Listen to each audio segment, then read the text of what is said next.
Branding as a tattoo artist or just a creative in general can be one of the hardest things to do for anyone who is in a creative career path, solely because we overthink literally everything and we are changing so rapidly and trying to grow and be seen and get the attention so often that we're always second guessing, we're always reassessing, and we're always rewriting who we want to be, how we want to be it, what we want to do, the way that we want to be able to acquire clients, how much output. It's fucking messy, man.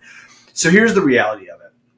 To truly have a brand, you have to be able to do stuff, so it's the stuff that no one else sees, the process in which you take to be able to create a zone of genius around a particular art form. Or if you want it to be more about your client acquisition and your relatability, what it is you do that isn't just the art, how it is you interact with your family, your friends, your community, how you build your businesses. There has to be something in you that not only you want to be known for, but that you have proof of concept, that you've dedicated a lot of time to mastering it so that people can see you as a thought leader of that thing. You know what I mean? So having worked in the tattoo industry for 21 years, obviously a zone of genius of mine is tattooing, but that's vague, especially looking at the way the industry is now.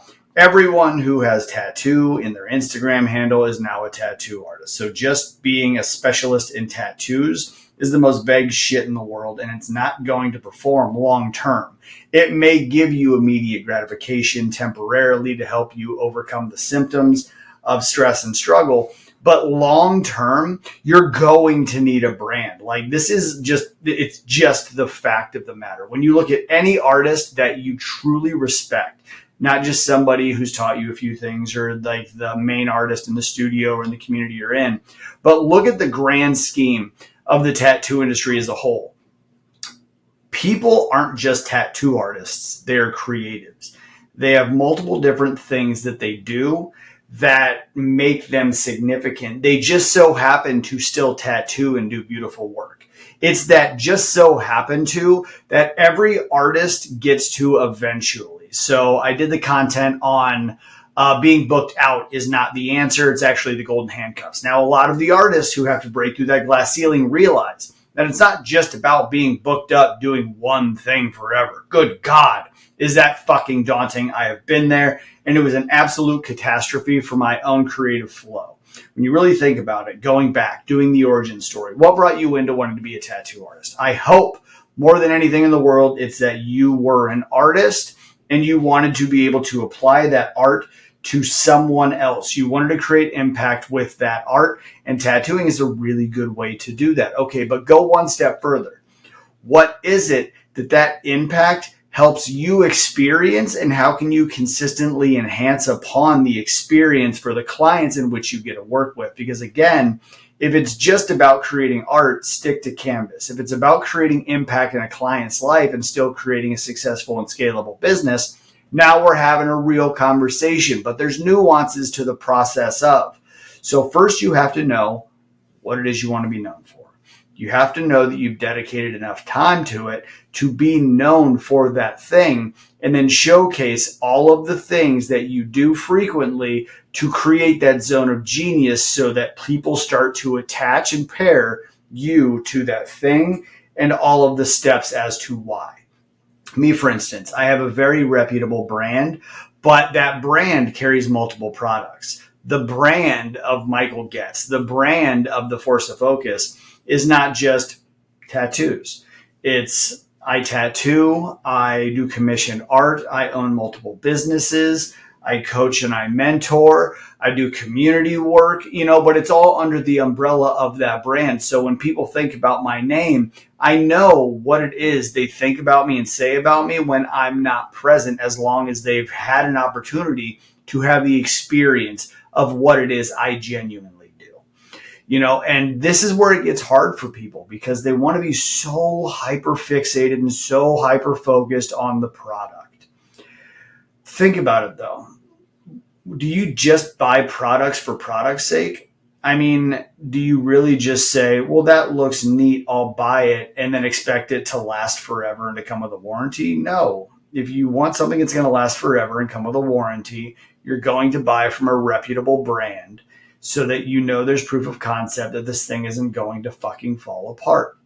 There is no difference. Actually, it's a lot more significant in tattooing now because our product is permanent. You know, people can buy a stereo, a TV, a pair of sneakers, a fucking car, and assume that the value of that thing will deplete the more you use it. Where a tattoo is something someone is obligated to keep for a lifetime, unless, you know, they do a blackout or laser removal now. What the fuck ever, doesn't matter. Point being, this is why it's extremely important. And nowadays, people are doing their research. People are not just looking for the art, they are looking for the artist. So the reason we speak so heavily about branding isn't because it's a niche term that works well with industries across the board. It's because it's never been more important to stand out in the masses. It's never been more important for people to see you as an individual so that they know they can like you, they can trust you, and they can believe that you are going to provide them with something the dickhead down the street can't do, won't do, or hasn't had proof of concept of doing. You know, look at all of the studios in your area. There's probably a bunch. There's turn and burn studios. There's walk-in street shops. There's private studios. There's that one-off artist that's very selective. There's a lot of different elements. But what's next? Success. All right. And success comes from having a brand that can offer multiple products that all come with the same reputation and the same warranty. So now we know that we have to be known for something. We have to know that we have mastered that thing that we want to be known for. And now we know that we have to be able to document the process in which we take to create the know, like, and trust factor to acquire clients for the products that we provide. So now we can go into getting to know how it is we showcase those things. The things most people know about brands is their logos, their icons, their mood boards, their color schemes. If you're advanced, you understand brand voice, mission statements, core values, non-negotiables, what it is you will do, won't do, all of those things. All of this shit matters, but when it's all paired and partnered together, it only creates a more reputable brand for the consumer. You know, you don't need to be arrogant. You don't need to be kind of a dick on social media showing people how great you think you are. The intent is to make them realize and believe how great you are. You know, you could be a diamond in the rough, but once that diamond is found, the reputation is going to precede itself. It's going to spread like wildfire. So no matter what path you want to take, there has to be frequency and consistency of output based on the documentation process of what it is that makes you specific. So that can be content.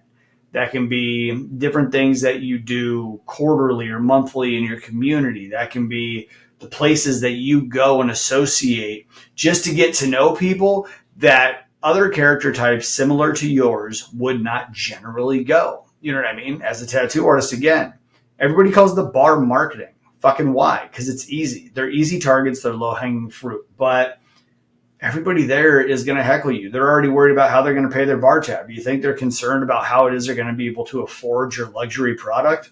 Probably fucking not. You know, so once you figure out what your brand is, now you have a little bit more of a clear path to who it is your ideal client can be, who that brand can speak to most authentically.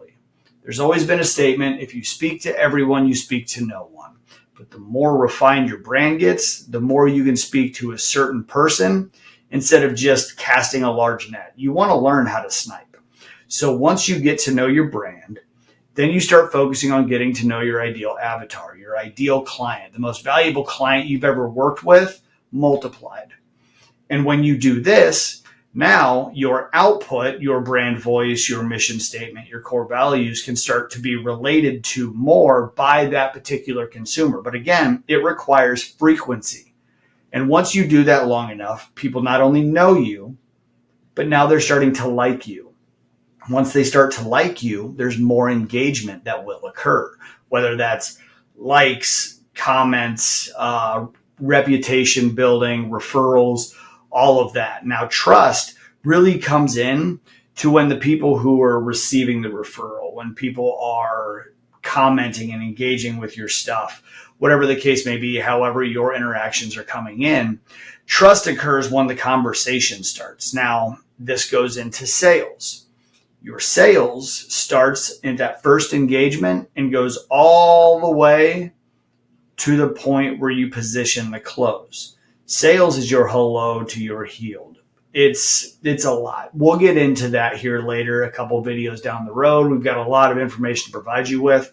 But the key element of this video is to let you know you have to have a zone of genius. You have to value the zone of genius you have, and you have to get rid of the doubt of where you think you are currently. All right. If you haven't dedicated enough time to have a zone of genius, dedicate more time to that.